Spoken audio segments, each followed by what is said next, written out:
viewers, and welcome back to the Self-Made Auto Channel. Got the 09 Ford Escape here. Money light is on. I jumped onto the OBD2 side of things here and grabbed our codes. Now we have the PO453. It's like deja vu, you know, Ford Escapes and fuel tank pressure sensor problems. It gives me flashbacks. It's even the same color as the other one there. So I'm going to pop over to the OEM side and have a look at some fuel tank pressure data here. Should be able to grab that relatively quickly.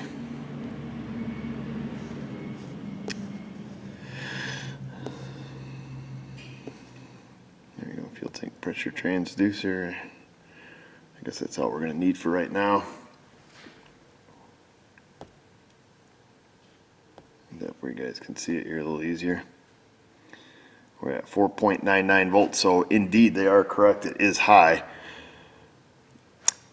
And being that it's almost 5 volts, I gotta assume that the sensor is either open, the wire's broken, or it's just unplugged. Now I went into the OBD2 side of it because I wanted to see what codes it had stored there. When I go into the OEM side, of course we have our PO453, but we have these other codes listed under current codes, which I thought was kind of peculiar. No customer complaint other than the fact that evidently the battery light comes on when you drive down the road. She said she's had the alternator tested. It's been tested fine. Her husband's doing some work on it. Somebody changed some fuel injectors on it. So I don't know how many of these codes were, you know, implanted. The one we're going to be focusing on for the time being is the one that agrees with the OBD2 side of things, is this PO453. I'm hoping we can access it through the seat bottom here. I believe on these you can. A little Mountain Dew for you. So we should be able to find an access panel here. I believe they kept them right in the same spot. They did. Oh, shoot, man. Nope. Metal cover, it's not rubber. Let me set you guys down. It's even better. I think on the last one we did had a metal cover of some sort. Gonna do anything fancy here, do we?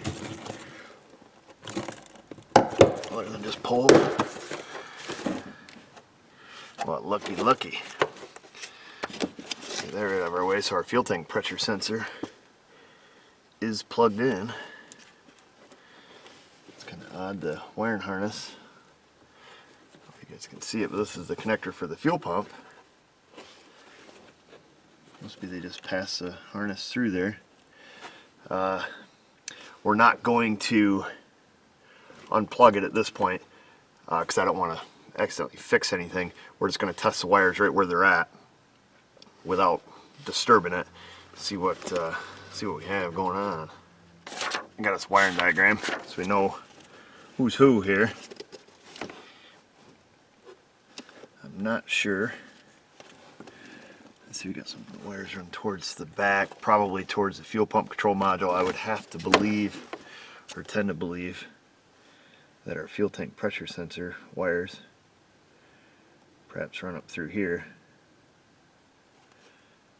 So we'll very gingerly open these up. Let's see, what colors are we looking for? We're looking for, is that brown with blue, violet with green. There's brown, blue, violet, green. Alright, so we're on the white track. We're on the right track. Wire colors on the brain, I guess. Okay. There's brown with blue. There is violet with green. And yellow with violet. Let me just make sure there's no other yellow with violet. There's another yellow with violet. So we have 2 yellow with violets. That's probably a 5 volt reference then.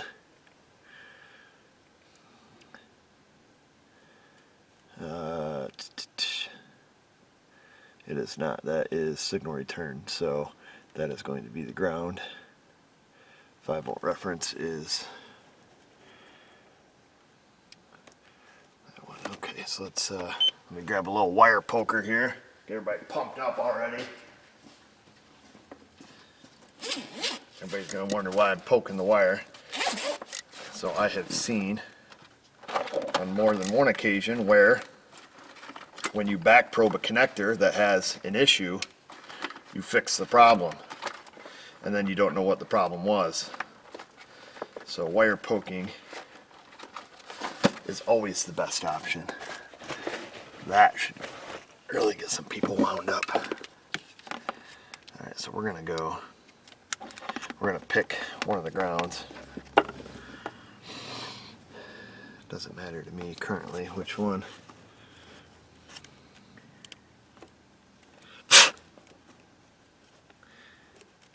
That's what we said. We said yellow with violet is the signal return sensor ground. We'll get our meter set up here.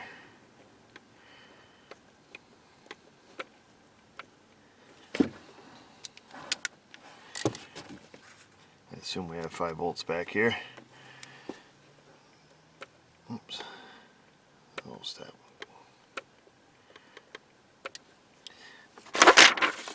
Now let's see, 5 volt reference brown with blue. So we'll jab onto this little fella. Probably turn the key on there, buddy. Key is on. Did I do that wrong?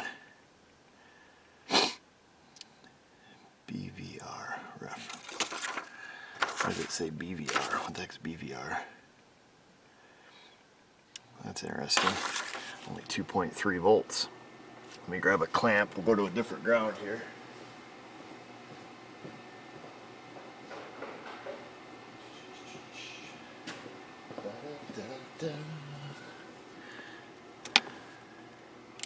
Oh, what do we got? We got something here on the door, maybe. I got 5 volts there. When I ground it on the door check,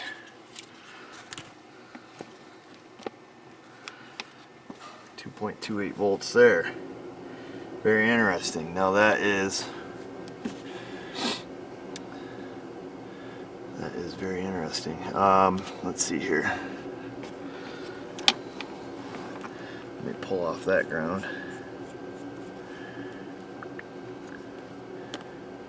Yellow with violet. Yellow with violet. And on that ground, got 5.04.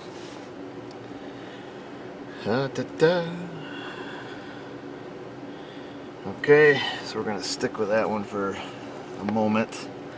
We're going to go yellow. Yellow with red. No. What color do we want? We want purple and green.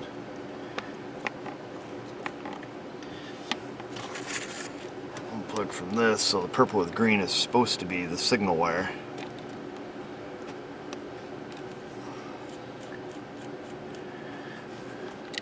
It's going to be the voltage being fed back to the ECM. Of course, that's at 5 volts, which would make sense if we have an open in the ground.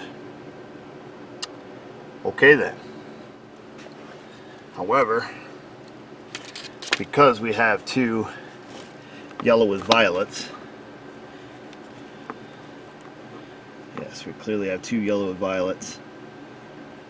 One of them shows the readings, which we would expect, where we show our, our 5 volt reference and our signal wire back to the ECM, both at 5 volts. That matches scan data. I suspect that perhaps, both of these yellow with violets are not ground. Now they show, let's see here, on the wiring diagram, it's signal return, so it's going to be ground for the AC pressure transducer, mass airflow for the intake air temp sensor, and then of course the fuel tank pressure sensor. Why there's 2 wires here, I don't know. It does show a connector. It does show a splice. Now the splice is all the way up by the headlight, so I'm not 100% sure. I'd have to look at that connector, but I think because we did gather some data now, it's safe for us to unplug the sensor and see, perhaps did we just grab, the wrong wire what did we do, if anything? So now we're going to check the ground here against the reference wire, or against the 5-volt reference. Let me get a something to plug into that sensor, or plug into this connector. Yeah, this one's a little bit light. That one's a little too big. We'll stick with the red ones here.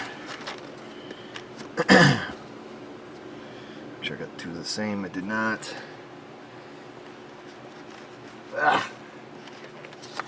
These ones should fit perfect. And they do. Okay, beautiful. Let me move this out of the way. Get my stuff here. Alright, there's that. Our ground is yellow with purple. That's the middle one. And now one of these should be 5-volt reference. Should be this one here. Yeah, and it is 5 volts, so evidently we goofed up on that.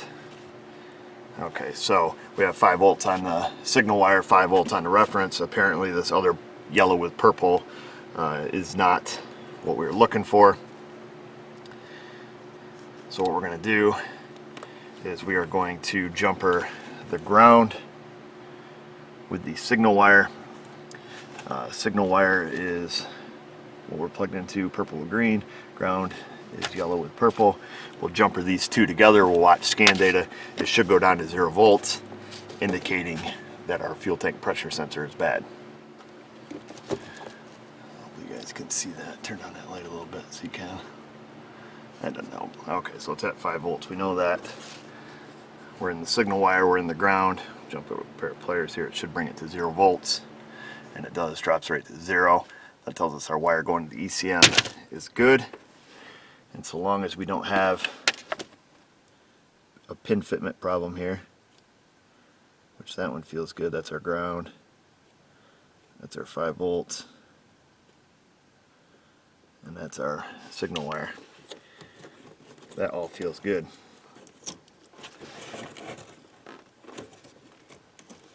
Well, maybe it's not plugging in all the way. Doesn't look like anybody's been back here. Let me get a mirror so I can look up inside the connector. Maybe we just had a cruddy connection.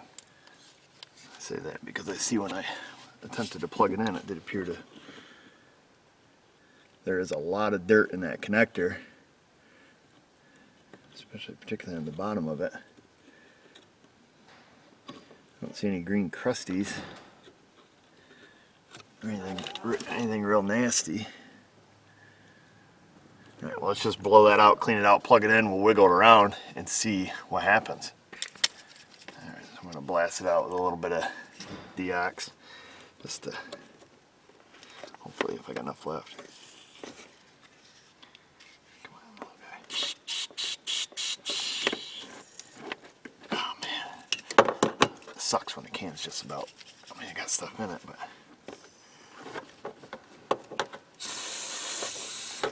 Oh, come on. Deox is watching. Maybe it's... There we go. Maybe you can make your can spray upside down. I don't know. Can's whipped.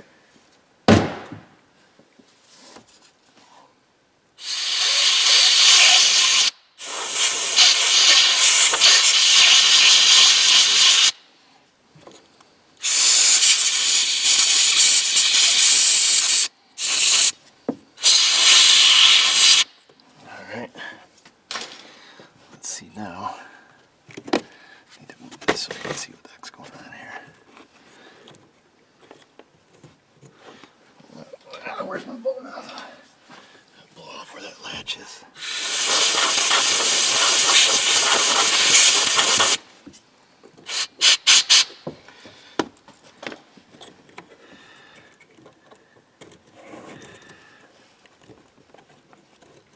It doesn't seem to want to latch.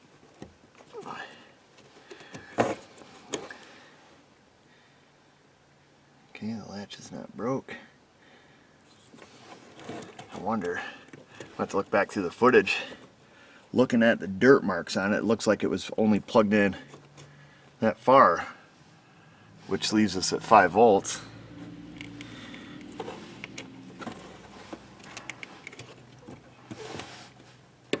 There. Yeah, I definitely don't recall seeing it plugged in that far.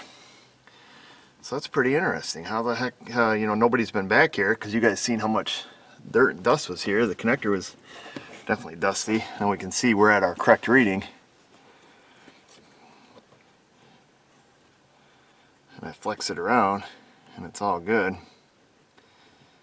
Alright, well, sorry for the lame video, folks. Whoa, crap, I didn't mean to knock you over. So theoretically, we should have, you know, the same reading here. So we'll go to ground. What do we have there? That's our 5 volt reference, and then this should be our signal wire. 2.66 volts, 2.64. The ECM's reading it.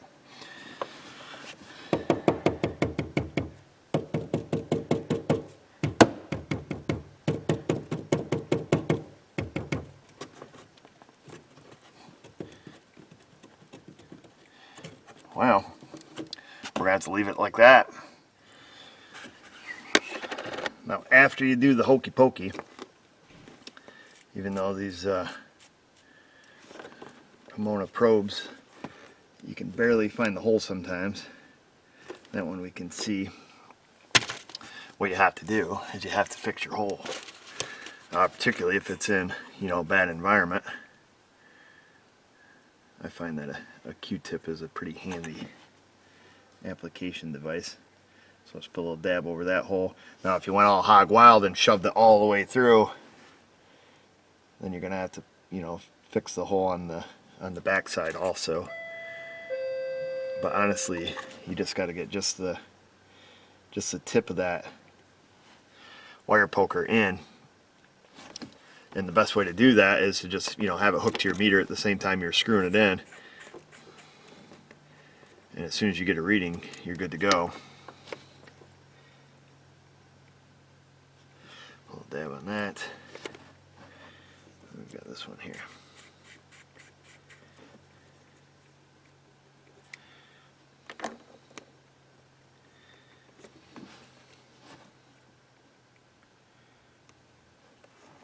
Make sure that one did not come through.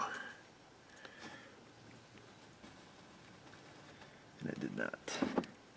You really have to jam them if you're going to get them to stick all the way through. Just don't be an animal. And it'll be good. I'm going to give that just a couple minutes to dry. We'll get that tape back up, get this whole thing put back together, and we're going to have to take it for a toot, see if we can't fix her complaint of the battery light coming on. Now when I talked to her, she said it was on all the time. When I pulled it in, it wasn't on. I let the car run for, you know, a minute or so, revved it up a couple times. The light wasn't on. Tire pressure light's on. I did go in and talk to the lady prior to her leaving, and she said no, it's not the tire pressure light, it's the actual red battery light. So we'll see. I'm a little bit curious to know what disrupted that connector. Like I say, it doesn't look like anybody's ever been here unless I look back through my footage and something jumps up real obvious.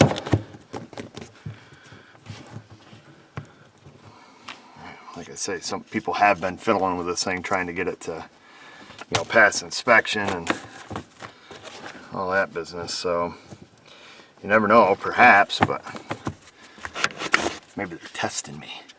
So she is right, the battery light does come on. Now just for the heck of it, I was monitoring like the fuel pump monitor, because remember it did have those codes stored in it. Now I'm not seeing any issues with that right offhand. It hasn't acted up. You know, it's not showing any faults in the fuel pump driver module. Now when I looked back at the fuel pump driver that hangs underneath the car, there is some, you know, paint marker writing on it. I, you know, don't know if that's, you know, OEM or junkyard writing, or what the case is. Would have to get a little more data from the lady, but it definitely sounds like, you know, this thing's been shop hopping trying to get it repaired.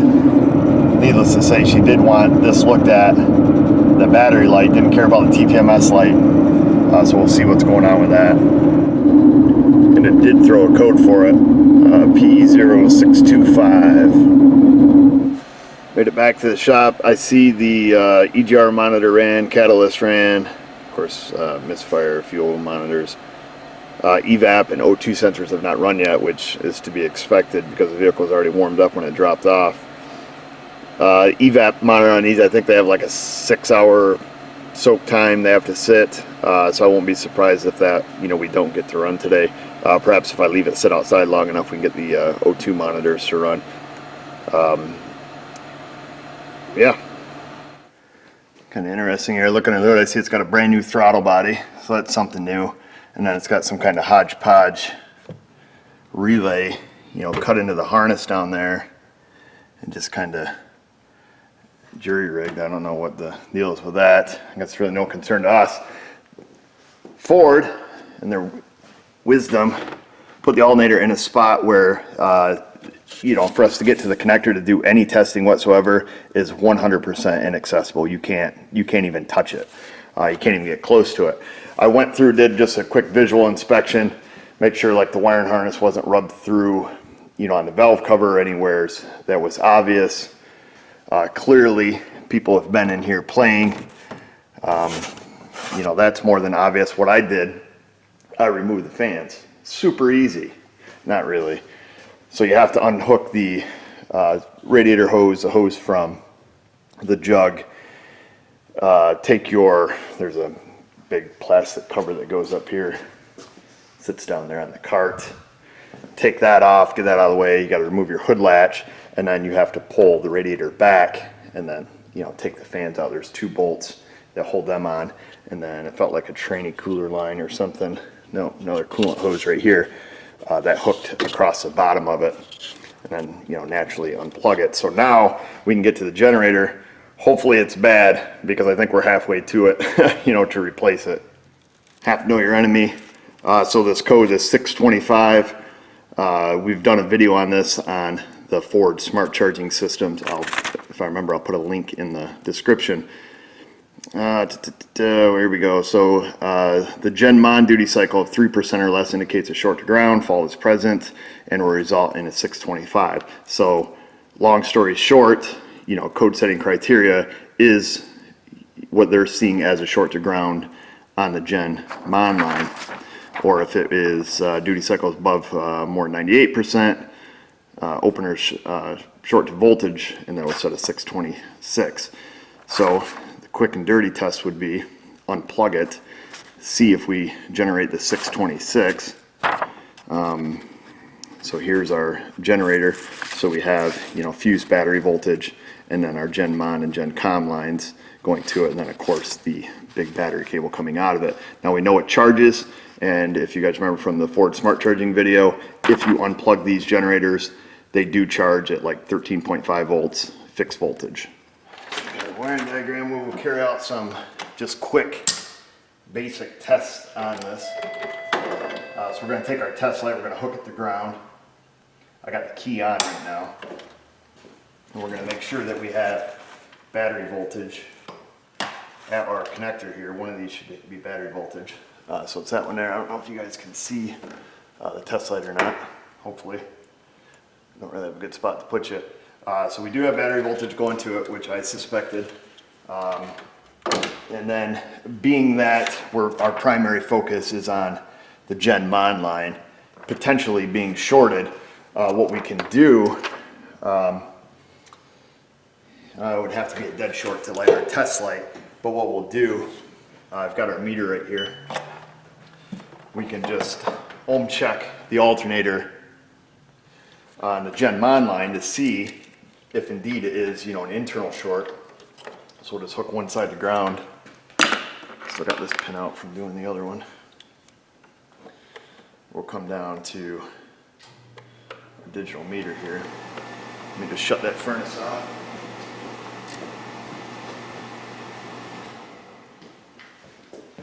All right, let's see if we're going to use our old value. Come on.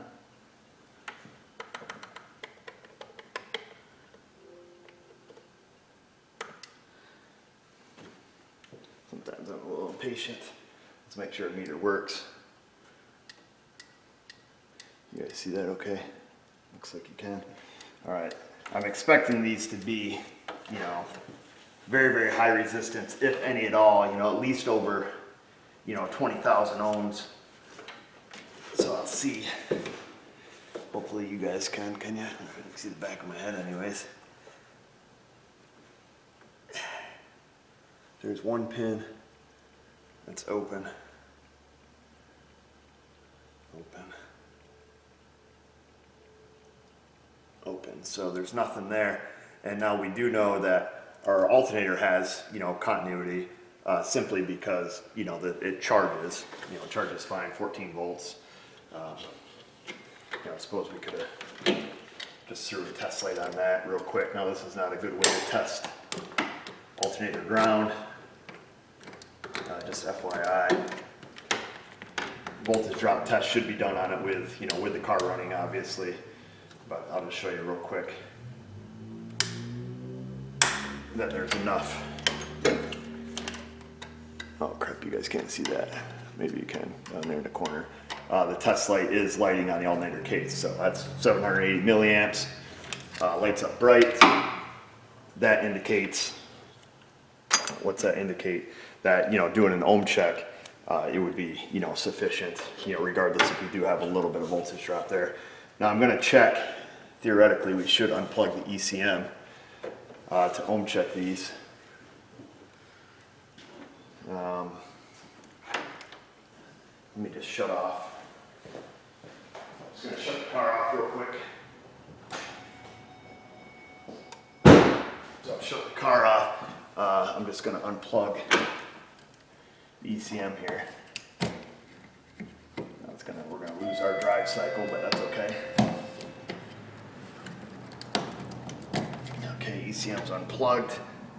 Now we're going to check the harness side for short to ground, which we could have done, you know, with a test light if it was a hard short. So going that pin, open, open, open. So that's good. All right. Let me just get the ECM plugged back in here.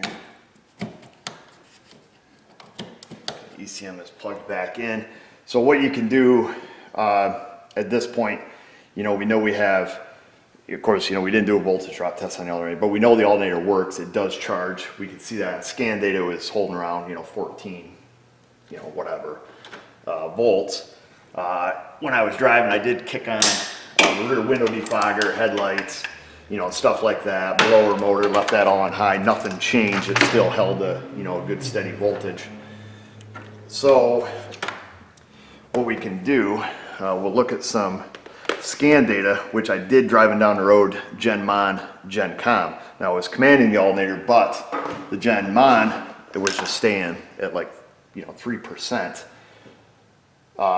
So in order to verify wiring integrity, you know, on these two wires, Gen Mon, Gen Com, to make sure that, you know, the ECM is sending its signal to turn on. Of course, then it's going to be looking on the Mon line. Now, like I say, we did do a video on these. I don't believe I showed this aspect of it in the video, but to make sure that the signal being sent can also be received, a quick and dirty test you can do on these is just jumper those two wires together. So we will take, just look at these wires here, I don't want to mess this up. Right, I just don't want to put 12 volts to it. So I'm going to take my Gen Mon, my Gen Com, I'm going to plug jumper harness or a jumper wire in each one of those. Now this is with the alternator unplugged, of course. I grabbed this a jump wire. I'll just stick that in the end of those banana jacks there.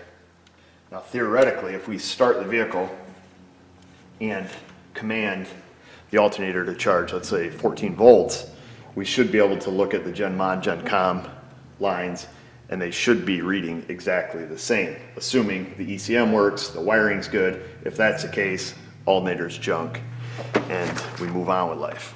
All right, so I have to grab the Verus now. The OTC I checked would not, it would do this test, but one of their biggest downfalls is they don't allow you to select the data that you want to see. So that just kind of makes it redundant, you know. I mean, yeah, you command it, but what's the big deal?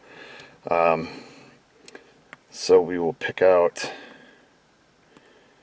I guess we're probably going to change our list here. This looks like just engine data. There we go, charging data. So like I said, this is the easiest way to tell, you know, are my wires good? Is the generator, you know, commanding? Let's see, we want to deselect everything here. So we want our command duty cycle, and we want our monitor. Okay.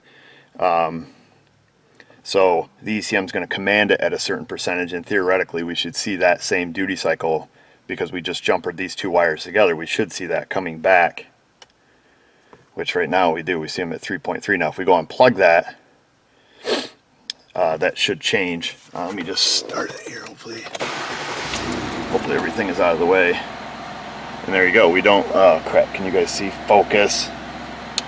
Oh, dang it.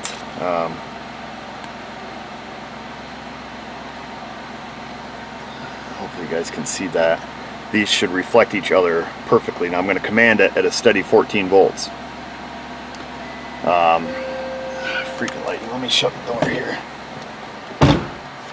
Let that light turn off. Hopefully that helps. I need to get some screen recording software on this. So we can see our command is at 48.8. Monitor is at 48.5. We change it, it changes on both of them. So that tells me 100% our wiring is good, our ECM's good, there is no shorts. Let me just shut this off because I've got radiator hoses just sitting on there. So this tells me everything is good. Wiring's good, everything's good except for the alternator. Now we could, at this point, which, you know, we should have done probably in the beginning, is just do a voltage drop test on, you know, the power side, the ground side.